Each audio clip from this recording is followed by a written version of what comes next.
Alright guys, I'm just going to show you how to use, basic infotainment system, how to use a lot of the screen gauges on the dashboard here in the instrument cluster. So first, in order for us to do it, before we do anything, we're going to put our foot on the brake and then press the start-stop button right here on the dashboard. And listen to that 5.7 liter Hemi V8 come alive. I'm going to turn all the air down for a little quick second here. Alright guys, so as you guys saw, there was like a little, like a little animation that came up on the instrument cluster here. But first, we're going to talk about this instrument cluster because it's probably one of the coolest things that Dodge has out, in my opinion. So if you guys can see that, we can see our engine and torque function right there. And if you want to play with it at all we got to do is take the toggle switches here on the steering wheel, and then we can always change the screen. So we can go from engine to torque to our 0 to 60 mile per hour timer. We can basically do a whole bunch of different functions here, which is pretty cool in my opinion. We see our basic fuel economy functions, our trim information, audio information, any like stored messages that come through your phone will also show up on here, as well as on the actual infotainment screen too, which is really cool. And then we go through all of the screen setup. If you want to set up our custom screen, we can, so we'll just click OK for that. And then we can see each different thing. So if you want to change it at all, we can always do this. It will click the OK button, and we can change the digital speed. We can not have anything there. We have a compass there. We can have several different functions there, so that way you can basically customize the actual car to exactly how you want it, which is like actually really cool, especially for being within this price range. There's so much options that you can do to this car. It's absolutely insane. So we'll go back up to how it was before.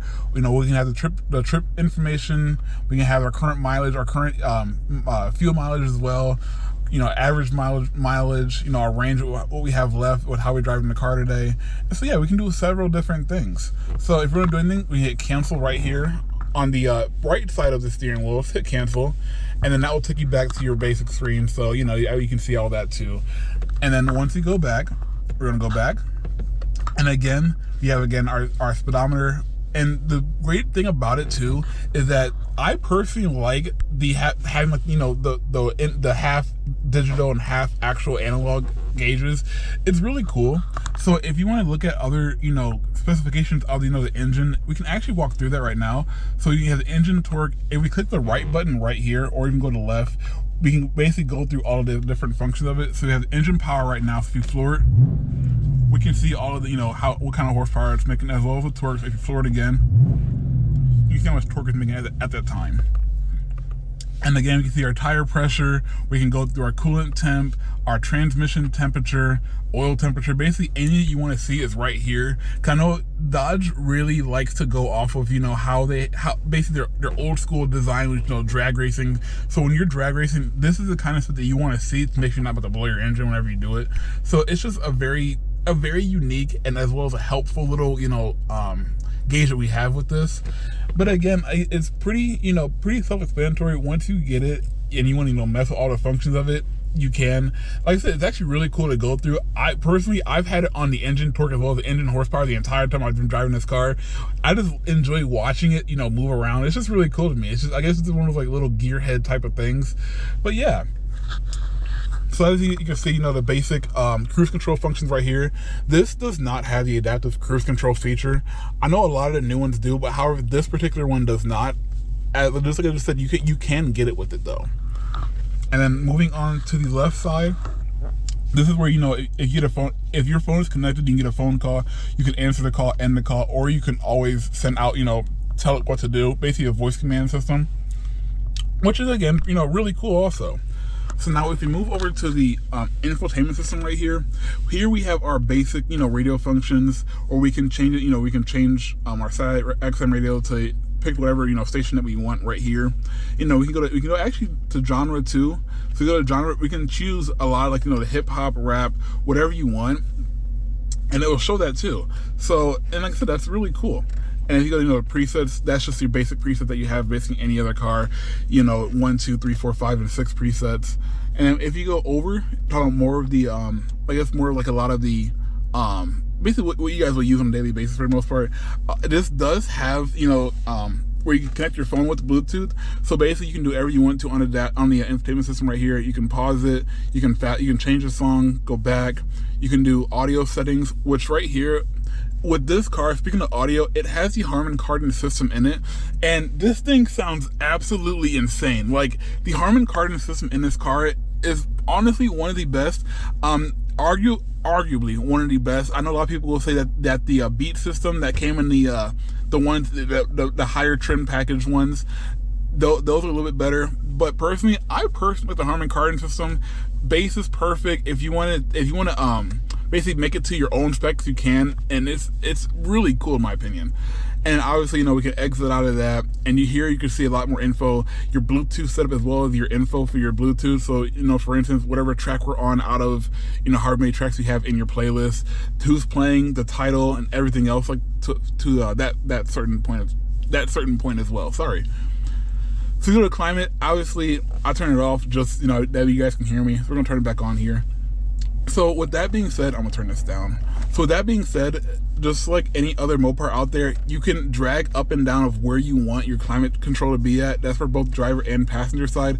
And you also have both your driver side and your passenger side heated and cooled ventilated seats, as well as as well as a heated steering wheel, which is really cool, especially for being in Ohio when it's only 36 degrees out right now. So, and there's a lot of creature comforts in this car that give you basically everything that you will need to both A, have fun with, and B, use it for, daily driving purposes. So if you go back to apps here, just like the both the Ram and the Durango that we reviewed a couple weeks ago, we have every single app that you could possibly want. And again, we have 2 different pages of apps, and I've been personally playing around with the performance pages of it, and I personally love it. You go to performance pages. Now, the one gripe that I do have, it does take a minute for it to load. Could it be a little bit quicker? Of course, but on top of that too, there is a lot of information for it to load up. A lot of what's in the performance pages is what I showed you on the instrument cluster too, is like your oil temp, your horsepower and torque and stuff like that. So here, just like you guys can see, we have our oil pressure, our pound-feet of torque, as well as our horsepower. So if we rev it up, you can see all of it moving around. You can see your oil pressure moving around, your torque moving around as well as your horsepower. So plus, I love hearing that V8 too. That's the best part about it, of course. So again, and you also, what I find pretty cool is you also have the gear selector right there, where it says park. So if you put it in the drive, it's a little laggy. We put it in the drive and we put it in the manual. You can see where it's on the first gear at, and as you drive through, it'll also change gears, which is really cool too. So go ahead and put it back in park. And again, you'll see it lag a little bit, but it does go back to park here.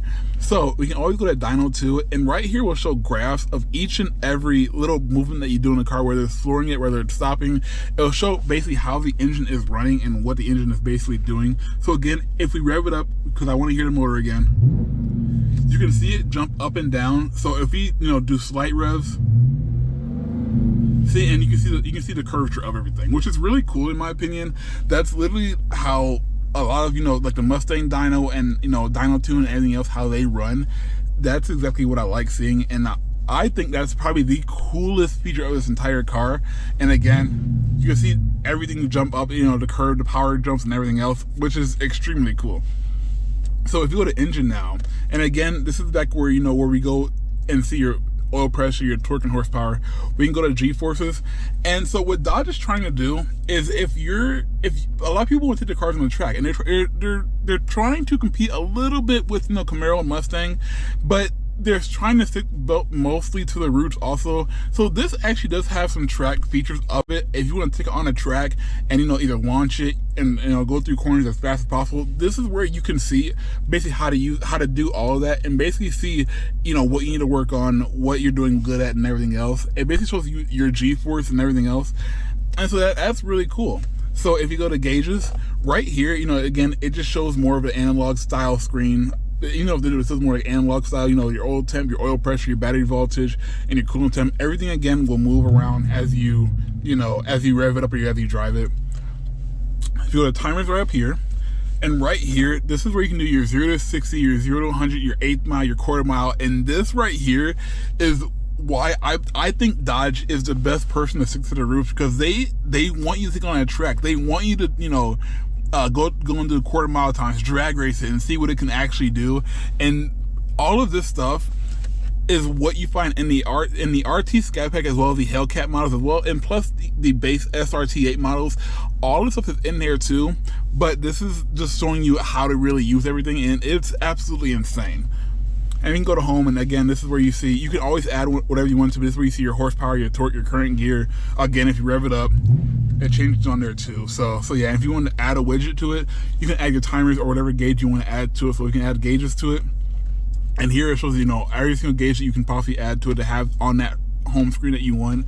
So again, we can add, I didn't mean to do that. I added torque to it by accident, so here, I'll go back to it real quick here. Once it loads back up, I actually added torque to it, but as you can see, we have a torque right there, or horsepower and stuff like that too. So we'll go ahead and exit out all that, and then we'll go ahead and, you know, look at other stuff that's on the infotainment screen as well. So, you know, you have your basic audio settings, your basic, you know, functions of the screen settings, your app manager, which is about the same as it was in the Durango, as well as the Ram. We can go back, and here you have your performance control. So if you click that, here's where you put the car in the basically performance mode, track mode, if you will. We have launch control, which is really cool. So you can actually change where you want to launch, at. Personally, I've been having it about 2,000 RPM because 3,000 RPM just spins the tires really badly. So 2,000 RPM is honestly perfect if you're looking at, you know, racing the car at all. In order to activate it, you just hit the launch control feature, and they'll start activating it. So go ahead and go back, and again, basic setting functions, you know, passenger ventilated seat, driver ventilated seat, passenger and driver heated seats. Basically what we showed you guys in the Ram as well as the Durango. It basically the same functions, just the difference is those performance screens. So you go to controls. Here again, you have your heated driver's side seat, your ventilated driver's side seat, as well as your heated steering wheel. Plus, you also have the automatic rear view mirror dimming, and also, you know, the passenger side heated seat and ventilated seat. And here's where you want to go to if you want to add, you know, contacts to your phones, recents. Look, you know, if you want to type in a number, if you want to see your cell phone messages, basically anything you want to do with your cell phone is basically right here done on this screen. And obviously settings, you know, the basic, you know, reset settings, engine off options, audio settings, phone, Bluetooth, mirrors and wipers, camera settings, and everything else you can possibly think of. So yeah, and there's a lot of options that you can play around with in this car, which I find absolutely incredible. And here again, you have your sport button, your super track pack, which again, if you press that, it will just take you back to the Dodge performance control screen, which is pretty cool. Obviously, you have your parking sensors turned off. This is the best button ever. I love it. Traction control button, always have it off no matter what. And so yeah, you have your basic, you know, climate control settings. If you want, obviously you guys, if you really want to, you can go through the screen, or if you guys don't feel like going through the screen, you can just, you know, have it basic, you know, the buttons that come on the dashboard as well too. So everything pretty much self-explanatory for the most part. It's just this has a lot more features than what I thought it would, to be completely honest with you, and I love it. Like it's probably like the greatest car, bang for your buck car that you can possibly buy, in my opinion, and I really want one. I choose, obviously, you know, the Hellcat just for me because I love power, you know, supercharged V8s, that's where I'm always at. But just coming from this, I love it.